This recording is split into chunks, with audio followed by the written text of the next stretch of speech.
I knew the patient was dead, flatlined for 7 minutes, but when I turned to grab the post-mortem kit, I heard his voice say my name. And it came from right behind me.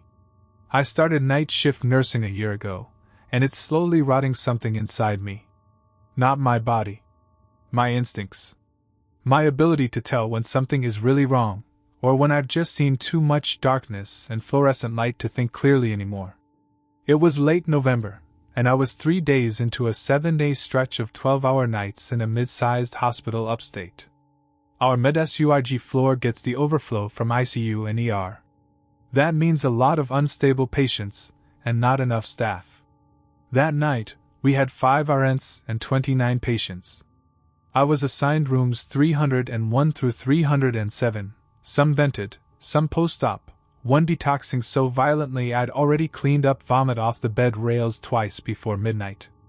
Room 306 was supposed to be quiet. End-of-life care. Mr. David Kramer, 68. Pancreatic cancer, stage 4. On morphine drip, DNR signed and confirmed. His daughter had visited earlier, kissed his hand, and left just before shift change.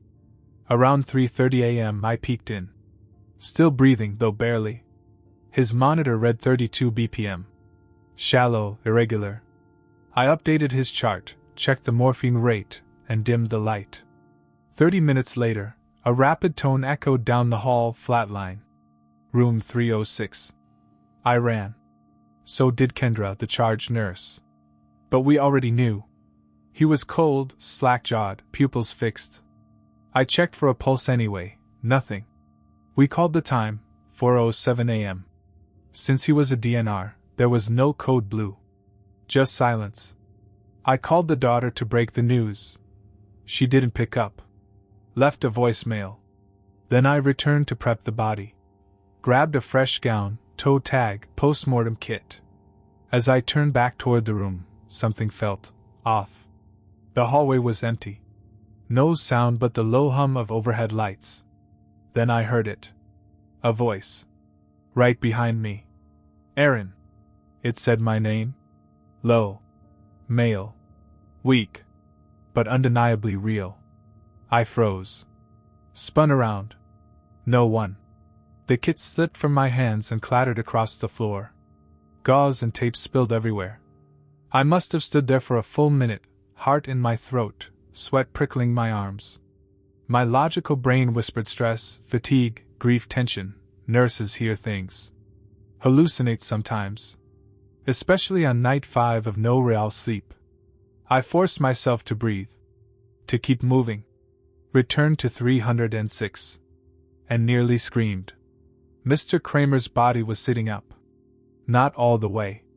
But his torso was elevated. Slightly. His eyes were still open. For a second, I thought I was losing my mind. I stepped closer, hand shaking as I reached for the call button. Then I saw it. The bed. It was still flat. The rails were up. There was no mechanical elevation. Which means he'd pulled himself up. I backed out of the room, slammed the doors shut, and sprinted to the nurse's station. Kendra gave me a look. You okay? Something's wrong in 306. Wrong how? I think the body moved. Kendra's smile dropped. You sure you're all right? I swear to God I didn't imagine it. He was sitting up.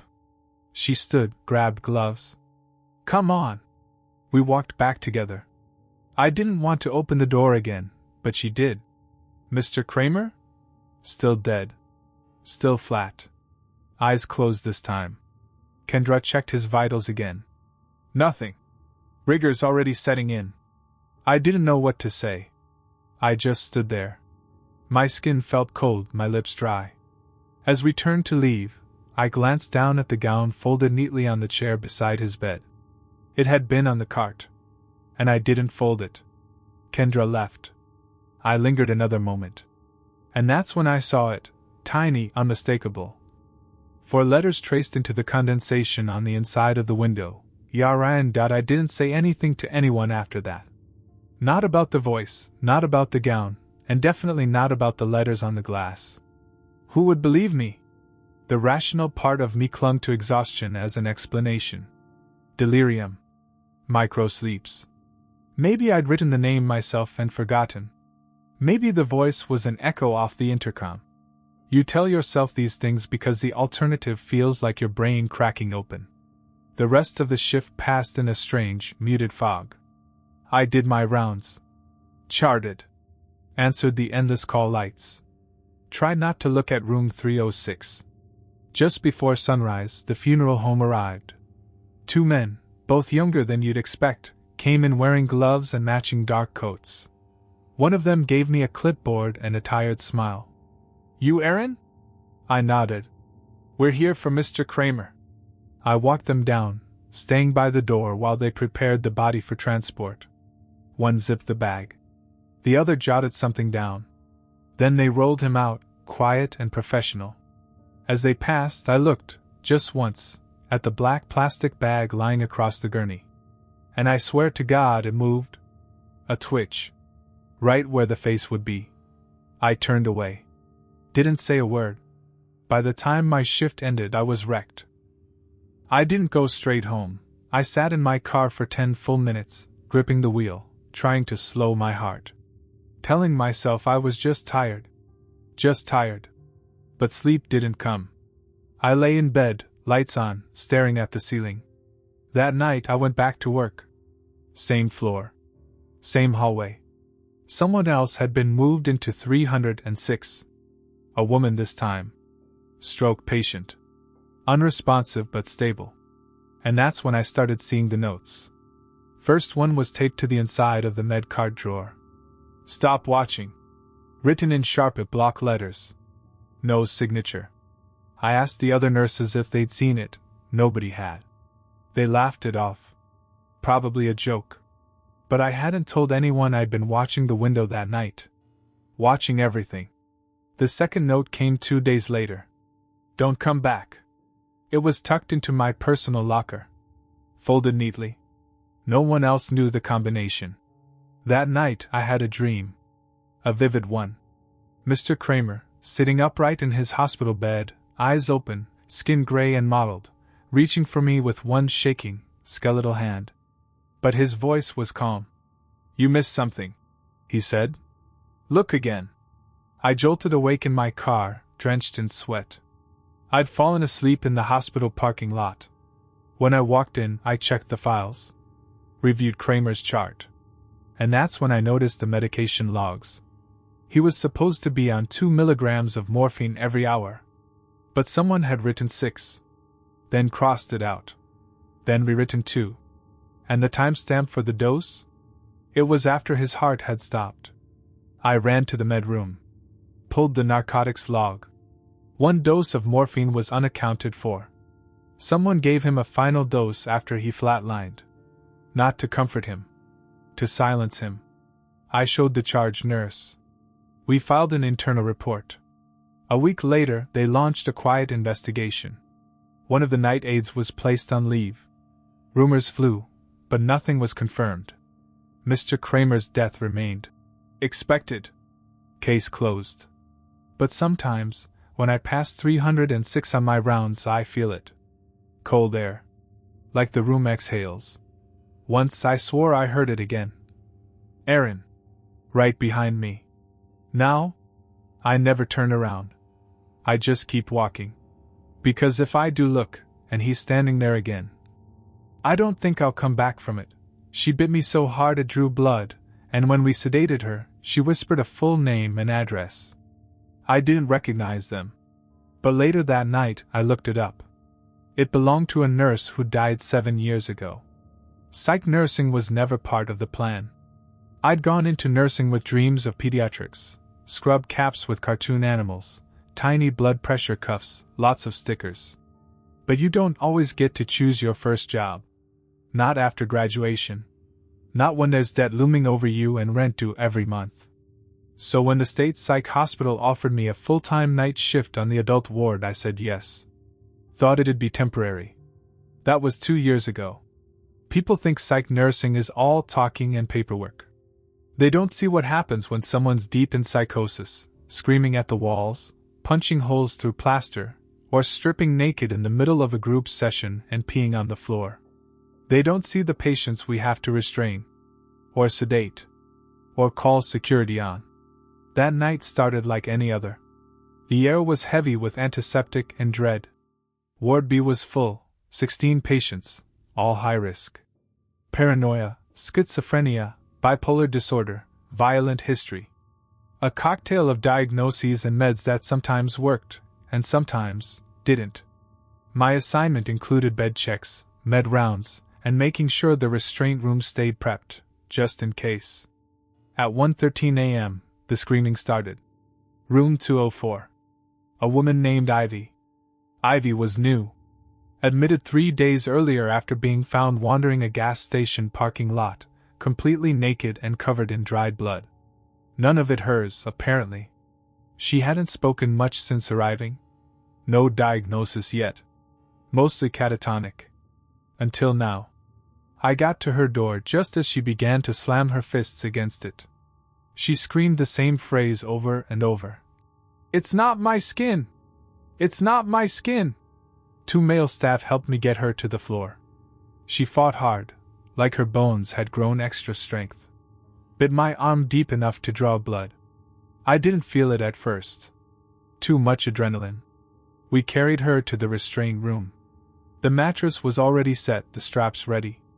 Once she was down, I administered 5 milligrams of haloperidol IM. Her muscles seized, then relaxed. Her breathing slowed. I was about to leave when she opened her mouth again. Eyes still closed. Whispering. At first, I thought it was gibberish. Then I made out the words. Rachel. Morris. 23 Wyndham Street. My name's not Rachel. I've never lived on Wyndham. But I wrote it down anyway. Some part of me needed to. Back at the station, I cleaned the bite, covered it, filed an incident report. When I finally had a break, curiosity got the best of me. I Googled it. The address was a small ranch-style house in a nearby town. But it wasn't the house that made my blood run cold. It was the obituary. Rachel Morris. Registered nurse. Died 2016. Age 27. She'd worked at this very hospital. Same wing. Same hours. The article said she'd gone missing during a night shift. Security footage showed her entering the restraint room with a patient. She never came back out. The rest was speculation. Theories. No official cause of death. Just this chilling line. Her uniform was found inside, folded on the mattress. No blood. No body. I stared at the screen for a long time. My arm throbbed beneath the bandage. When I finally looked up, Ivy was standing outside the glass of the nurse's station. Wide awake. Staring right at me. Ivy shouldn't have been out of restraints. The Haldol dose alone should have kept her down for hours, if not until morning rounds. And yet there she was, barefoot, pale as paper, staring at me through the glass like she'd been waiting. I stood slowly, heart thudding. Behind me, one of the techs looked up and muttered, "What the hell?" I pressed the intercom. "Ivy, how did you get out?" She didn't respond.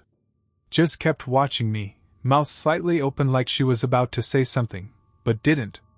Then she turned. Walked down the hall. Not ran, walked. Like she knew exactly where she was going.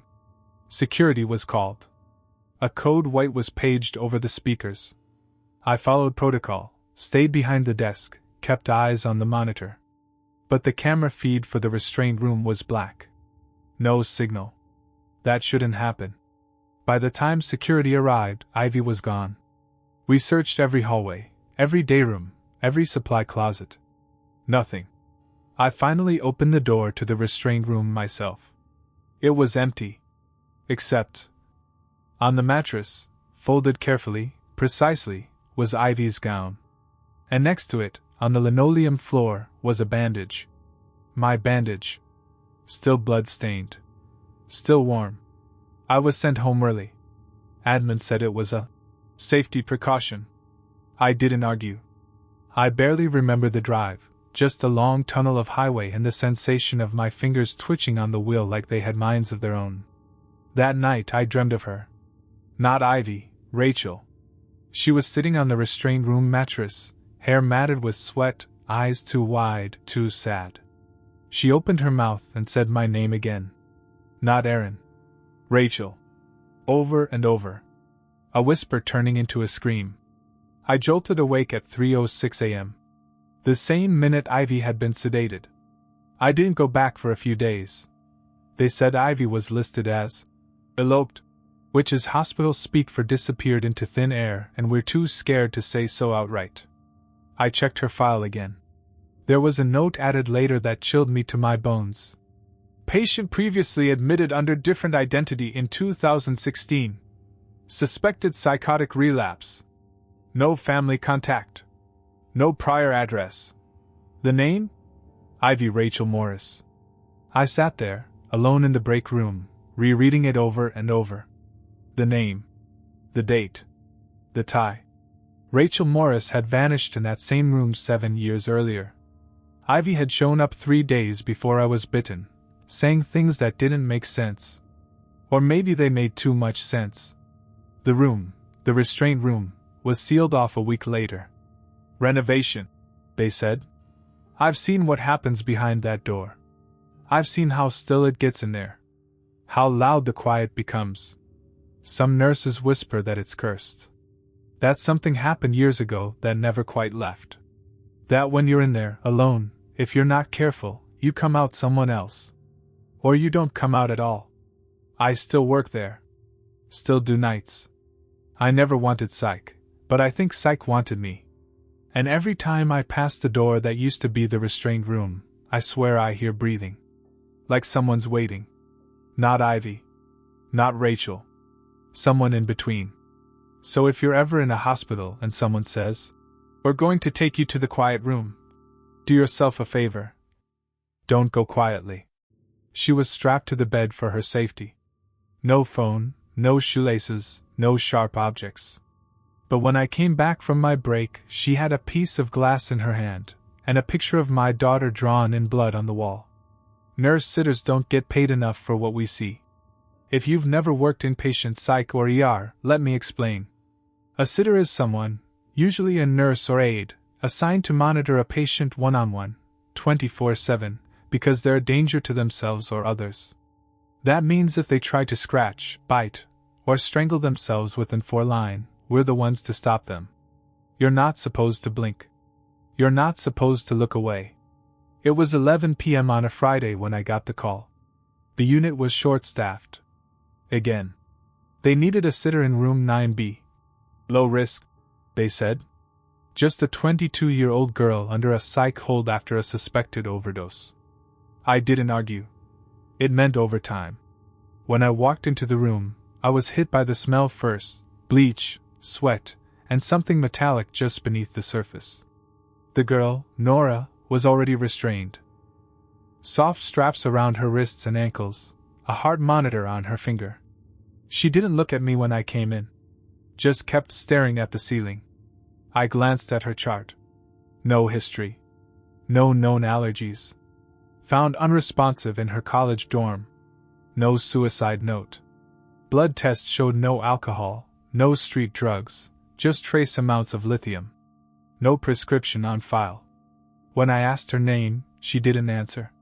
The first hour was uneventful. I sat by the door, scribbling notes every 15 minutes as required. She didn't move. Didn't blink. Didn't even seem to breathe sometimes. At midnight, the monitor beeped once, then went silent. Not flatline. Just off. I stood to check it. Rebooted the machine. Checked her vitals manually. Heart rate steady, respiration fine. Maybe a bad connection. I sat back down. That's when she whispered. So faint I almost missed it. "Your daughter's name is Lucy, right?" I froze. Lucy's 3. I don't talk about her at work. Don't even wear her picture on my badge because I've learned better. "Who told you that?" I asked. Nora smiled. Not wide. Just enough. Then she went back to staring at the ceiling. At 2 a.m., I left for my 15-minute break. Another nurse, Patricia, came to relieve me. I warned her, half joking. She's weird but stable. Just don't let her talk too much. Patricia rolled her eyes. You always say that. I walked to the break room, nuked a coffee, stared at my phone for exactly 12 minutes. When I got back, Patricia was standing outside room 9B, white as a sheet. She did something. She whispered. I don't know how. I rushed in. Nora was still strapped down, but her right hand was red. In it, she clutched a long, jagged shard of glass. From what we couldn't tell, every reflective surface in the room was still intact. On the wall beside her bed, drawn in smeared blood, was an image. A little girl in pigtails, wearing the same dress Lucy wore in our last family photo. I couldn't speak. Nora looked at me and mouthed one word. Soon. Security arrived within minutes. 2 officers plus the house supervisor. We removed the shard from Nora's hand. She didn't resist, and unstrapped her just long enough to search every inch of the bed and room. No broken glass. No reflective damage. No obvious source. Just that picture on the wall. And Nora's smile. She was sedated and transferred to the behavioral unit. I wasn't allowed to follow. Sitter duty ended once the patient went psych lockdown. I should have been relieved. Instead, I went straight to the nearest bathroom and threw up. When I got home the next morning, Lucy ran to me like she always does, arms wide, shouting, Mommy! Like I hadn't just watched a stranger draw her image in blood on a hospital wall. I hugged her tighter than usual. I checked all the windows. Locked every door. Installed a new chain bolt before I even changed out of my scrubs. 3 days later, I was back on the floor. 9B was sealed for deep cleaning. Rumors had already spread. That sitter case had escalated. The girl had tried to swallow glass. Someone said she was possessed. Someone else said she escaped. None of it was true. But what was true was worse. I looked her up. Nora Fields. No prior history of mental illness. Honor student. Majoring in psychology at a local college. She had no siblings, no criminal record, no family history of anything. But I did find a story, local news a year old. A former professor of hers was found dead in his home. Wrists slashed. Blood everywhere. On the wall above his body was a symbol, a stick figure, arms out, eyes hollow. Drawn in blood. Looked almost exactly like the one she drew of Lucy. No one was ever arrested. The story disappeared after a week. That night, around 3:15 a.m., I woke to the sound of Lucy crying. I stumbled down the hall, groggy and dry-eyed. Her bedroom door was cracked open. When I pushed it wider, my heart skipped. She was sitting up, staring at the window. I rushed to her. Baby, what's wrong? She didn't answer. She just whispered. The quiet girl was here. My blood turned to ice. What girl? The one from your work. She pointed to the window. She smiled at me. I ran over. Checked the lock. Still latched. Glass unbroken. But in the morning dew outside, footprints. Small. Bare. Leading away into the dark. I moved us 2 weeks later. Left the job. Changed my number. Haven't worked a sitter shift since. Sometimes I still dream about her, Nora, tied to that bed, smiling like she knew something I didn't. Something she saw in me. Or in Lucy. I never found out how she got that glass. Never figured out how she knew my daughter's name. Or the dress. I don't want to know. But listen closely. If a patient ever says something about your family, if they draw someone you love without ever meeting them, if they smile like they've met your child and you weren't there, don't just write the note. Don't just report it. Run. The patient didn't have a mouth. That was the first thing I noticed. The second was that she shouldn't have been on my floor at all. But the chart said, do not move under any circumstances. And someone had signed my name.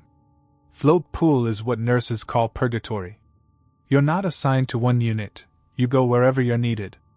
Med-surg one night, PEDS the next, psych the day after. It's flexible, chaotic, and no one ever truly wants you there. You're the spare part in a machine that already runs too hot.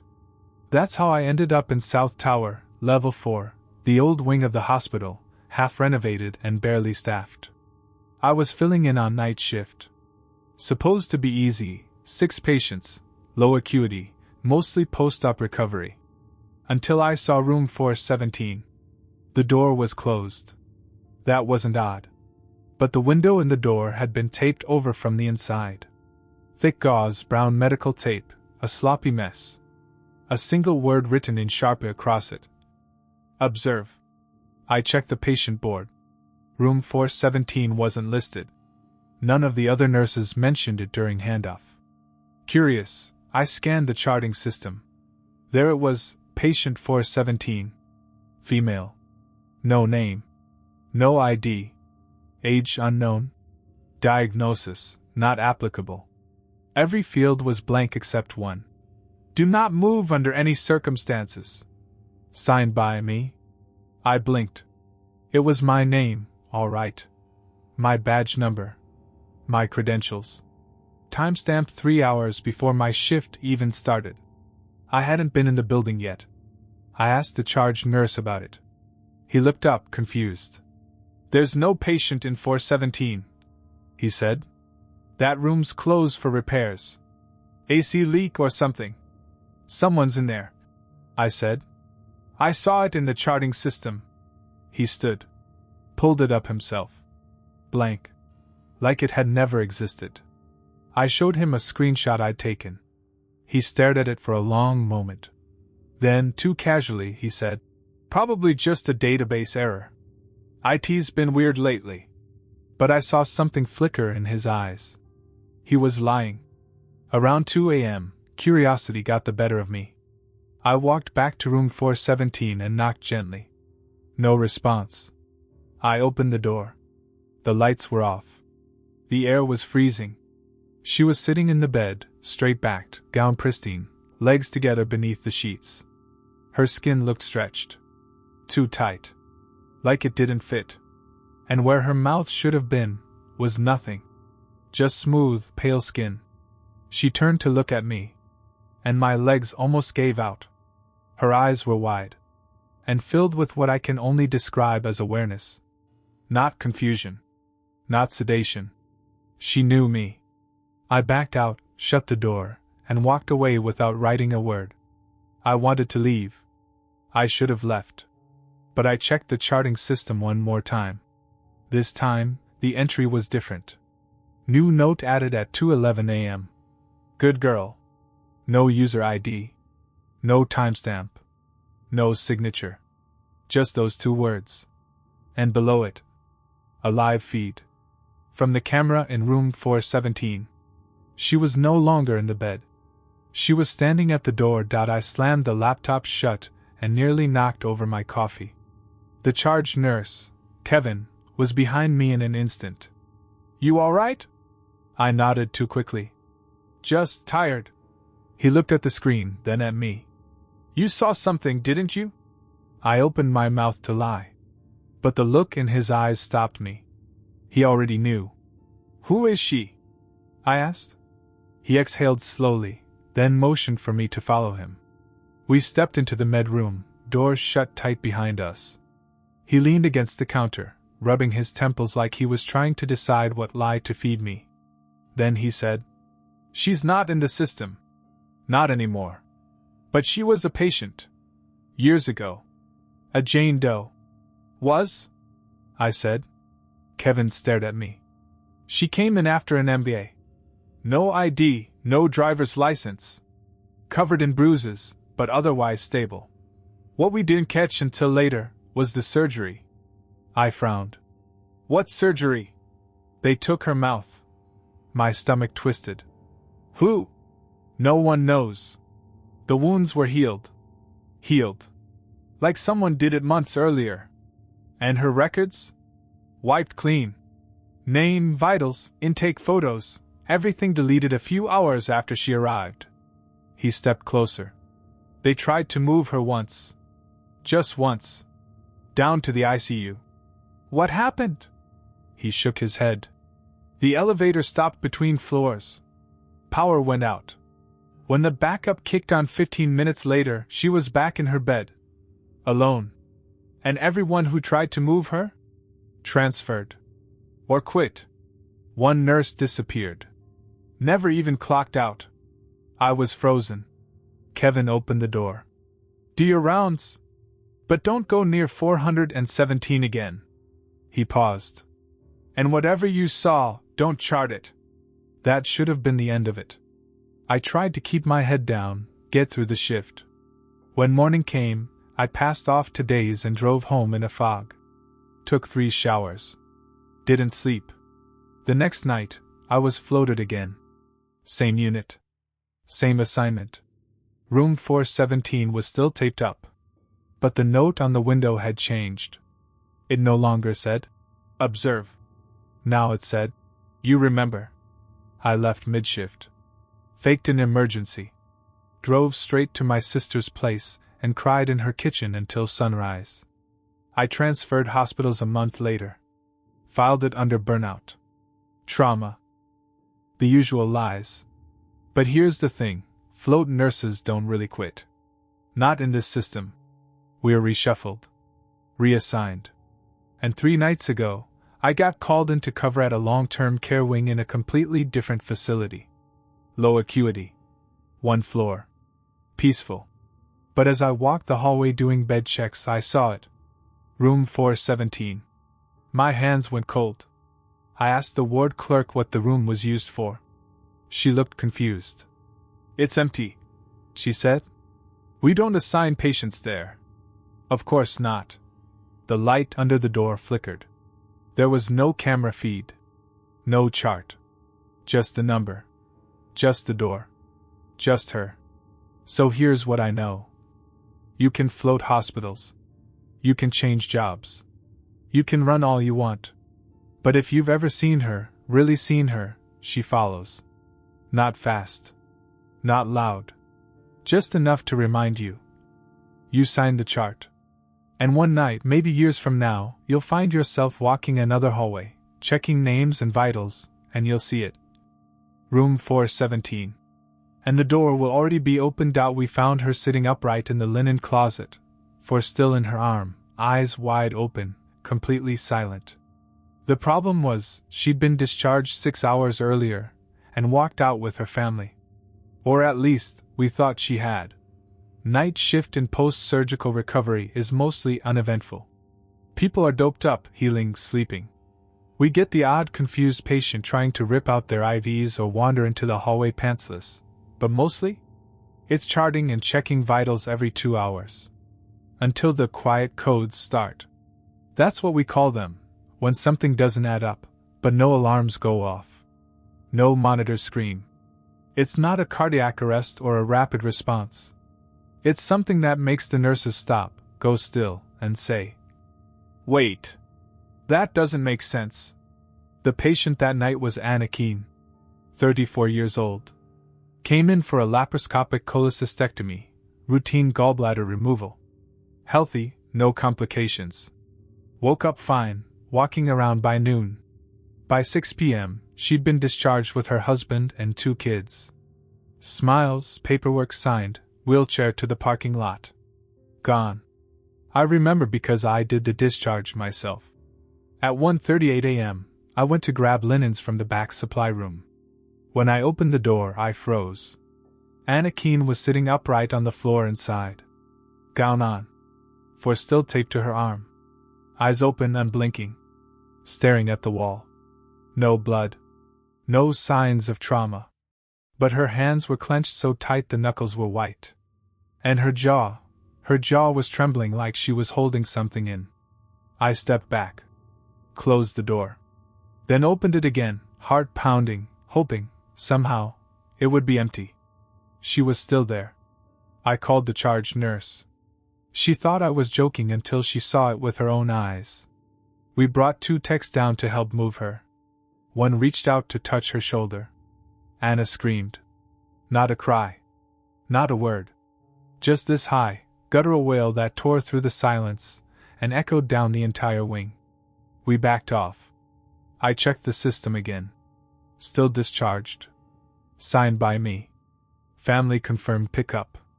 Insurance closed. Her bed had been flipped and filled with a new patient. So who the hell was this? Security was called. They scanned her wristband. It matched Anna Keene. Exactly. Down to the barcode. We paged the surgeon.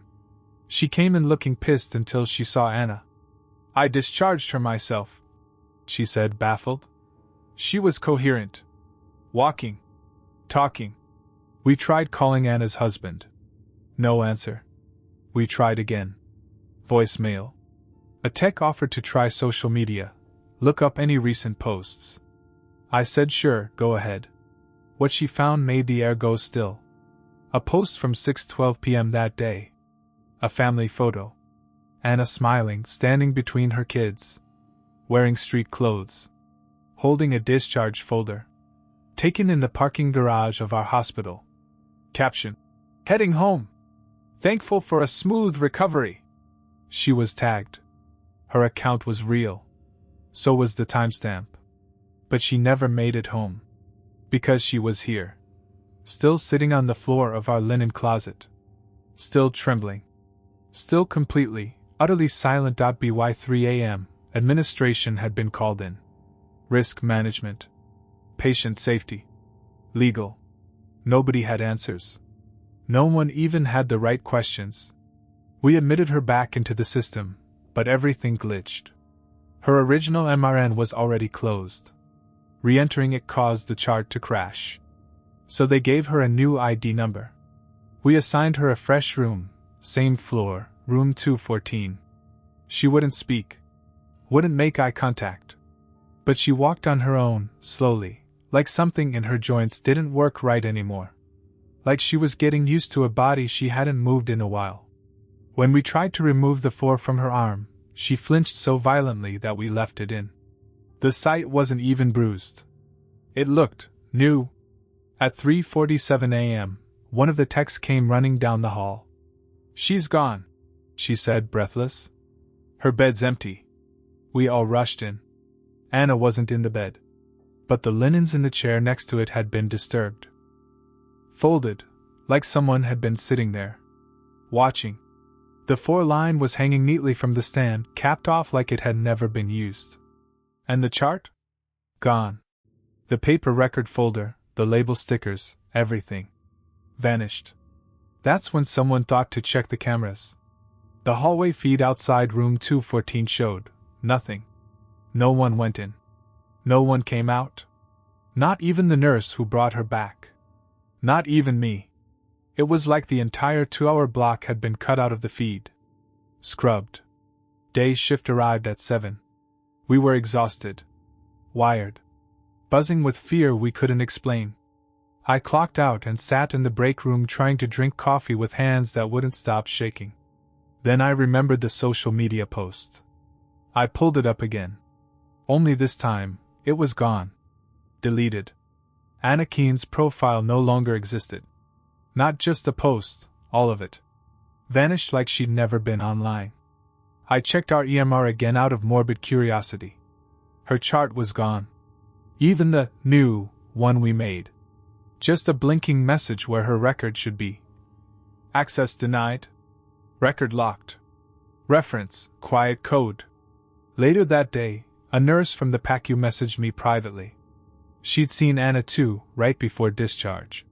She swore up and down she walked her to the car herself, watched her get in the back seat with her husband driving.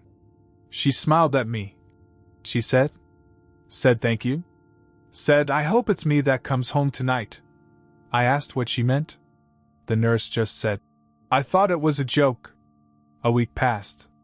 No incident report. No follow-up. No debriefing. But 3 people on my unit transferred. 1 just quit. The tech who'd first found her. Took a leave of absence. Me? I check every linen closet now. Even when I don't need to. Especially when I don't need to. Because there's something about that night I can't shake. If the real Anna Keene went home, who did we find in the closet?